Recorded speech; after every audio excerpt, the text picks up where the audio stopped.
नमस्कार प्रिय विद्यार्थियों, मित्रों और सहपाठियों, आप सभी का मैं नीतीश शुक्ला अपने YouTube चैनल में स्वागत करता हूं। आज हम देखेंगे बीएससी थर्ड सेमेस्टर के सिलेबस में जो इलेक्ट्रोस्टैट पोर्शन है उसके बेसिक्स पर कुछ एमसीक्यूज। ये MCQs BSc third semester, IIT, PMT और IIT JAM, MSc entrance, PGT, राजकीय इंजीनियरिंग कॉलेज, राजकीय डिग्री कॉलेज, हायर एजुकेशन के सभी फिजिक्स सब्जेक्ट के एग्ज़ामों के लिए काफ़ी हेल्पफुल होगा। अब चलिए हम अपने एमसीक्यूज़ को देखना शुरू करते हैं जो बेसिक्स ऑफ इलेक्ट्रोस्टैट पर फोकस है। Question number 1, certain electrons have been removed from a body, the body will become। अगर किसी बॉडी से कुछ इलेक्ट्रॉन को निकाल दिया जाए तो वह बॉडी क्या हो जाएगी? Negatively charged, positively charged, heavier, remains neutral. तो अगर निगेटिव चार्ज हटेगा इसका मतलब है होल्स क्रिएट होंगे, that is positive charge generate होगा, तो बॉडी कैसी हो जाएगी? Positively charge. तो क्वेश्चन नंबर 1 का राइट ऑप्शन है option B. Question number 2, the minimum possible charge of a body is. किसी भी बॉडी पर जो कम से कम चार्ज संभव है वो कौन है? तो जाहिर तौर पर charge of electron, that is 1.6 into 10⁻⁻19 coulomb. Therefore the correct option is option C. Question number 3, coulomb's law in electrostatics is given as. जाहिर तौर पर कूलम लॉ क्या बताता है? F proportional to Q one Q two upon R square, और proportionality sign हटा तो 1/4 pi epsilon naught. अगर डाइलेक्ट्रिक्स की बात करें तो डाइलेक्ट्रिक कांस्टेंट के आ जाता है तो 1/4 पाई एप्सिलॉन नॉट के हो जाता है। तो F is equal to 1/4 pi epsilon naught के Q1 Q2 upon R square, option A है। ऑप्शन बी वेक्टर एफ है, तो वेक्टर एफ जब होगा तो आर को भी आपको वेक्टर के फॉर्म में, आर कैप के फॉर्म में लेना पड़ेगा। तो क्वेश्चन नंबर बी सही नहीं है, क्वेश्चन नंबर सी भी सही नहीं है, और क्वेश्चन नंबर डी भी सही नहीं है। क्वेश्चन नंबर 3 का राइट ऑप्शन है option A. Question number 4, when a body is negatively charged its mass is. अगर कोई बॉडी निगेटिवली चार्ज होगी इसका मतलब एक्सेस ऑफ इलेक्ट्रॉन है, इसका मतलब है मास ऑफ इलेक्ट्रॉन इंक्रीज हो रहा है उस बॉडी के मास के साथ, तो इसका मतलब है कि मास क्या होगा? बढ़ेगा। तो क्वेश्चन नंबर 4 का राइट ऑप्शन है option C, increases. Question number 5, a dielectric medium is introduced in the space between two electric charges placed in air. Electrostatic force between them will be।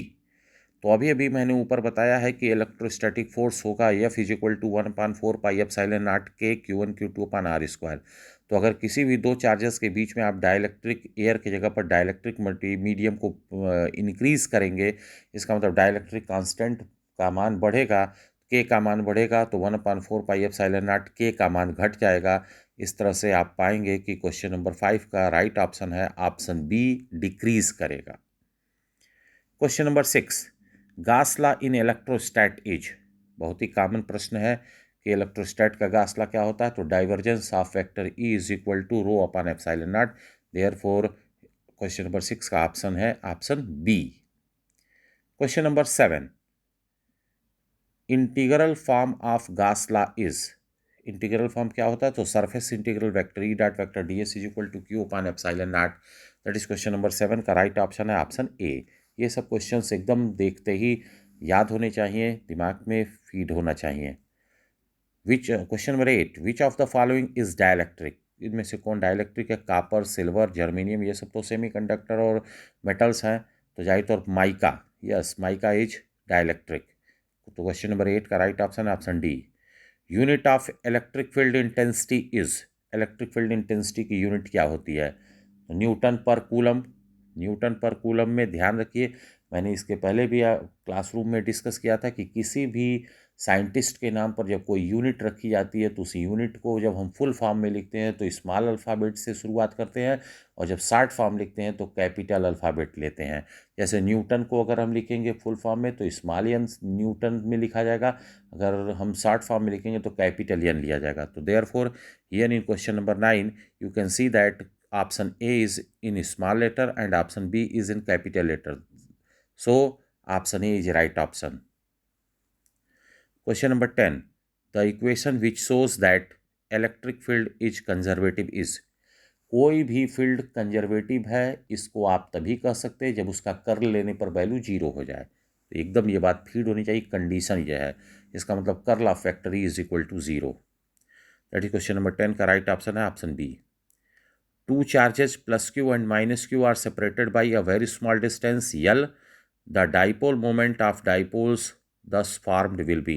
तो dipole moment क्या होता है? Charge into separating distance, that is q into L. That is option C is correct. Question number 12. In moving a charge 2 coulomb from one point to other, a work of 10 joule is required. Potential difference between the points is. तो आपको मालूम होना चाहिए कि W is equal to होता है Q we, तो V is equal to क्या हो जाएगा W अपान क्यू। W कितना है 10 और Q कितना है 2, तो 10 अपान 2 दैट इज आप आ जाएंगे 5 वोल्ट। तो क्वेश्चन नंबर 12 का राइट ऑप्शन है option C. Question number 13. Negative of potential gradient is a vector quantity called. Vector quantity called, तो क्या कह रहा है? Potential gradient is a vector quantity, negative of potential gradient. तो आपको अच्छे से मालूम है E इज इक्वल टू क्या होता है? Minus grade V, that is electric field intensity. Question number 13 का राइट ऑप्शन है option B. Question number 14. Work done in moving a charge on equipotential surface is. अगर कोई सरफेस इक्विपोटेंशियल है तो potential difference zero हुआ, तो जो work done होगा वो क्या होगा? शून्य होगा इक्विपोटेंशियल सरफेस पर, अगर चार्ज को एक जगह से दूसरे जगह तक ले जा रहा है। It means that question number 14 का राइट ऑप्शन है option A zero. Question number 15. Potential at an axial point of an electric dipole is. Potential of an axial point, okay, of an electric dipole is, तो axial point पर क्या होगा? तो तो P cos theta upon 4 pi epsilon naught r square, that is option B is right option. Question number 16. When a dielectric is placed in an electric field it is. जब कोई dielectric किसी electric field में रखा जाता है तो क्या होता है? वो पोलराइज्ड होता है, that is option 16। Question number 16 का option C is right option. 17. Induced dipole moment per unit volume of a dielectric is called. समझे? तो ये एकदम याद रहना चाहिए कि पोलराइजेशन वेक्टर क्या होता है? Dipole moment per unit volume. तो एकदम परिभाषा पूछी गई है तो तुरंत आप याद हो जाना चाहिए। क्वेश्चन नंबर 17 का राइट ऑप्शन है option B. Relation between vector D E and P is. ये इंटरमीडिएट का भी फेमस क्वेश्चन है।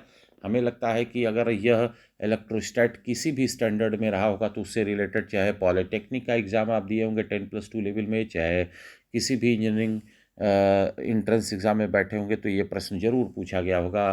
बोर्ड में इसका डेरिवेशन भी पूछा जाता है जिसमें डी ई पी के बीच का रिलेशन कहा जाता है। तो आपको मालूम होना चाहिए vector D is equal to epsilon naught vector E plus P, that is question number 18 का ऑप्शन है ऑप्शन सी राइट ऑप्शन।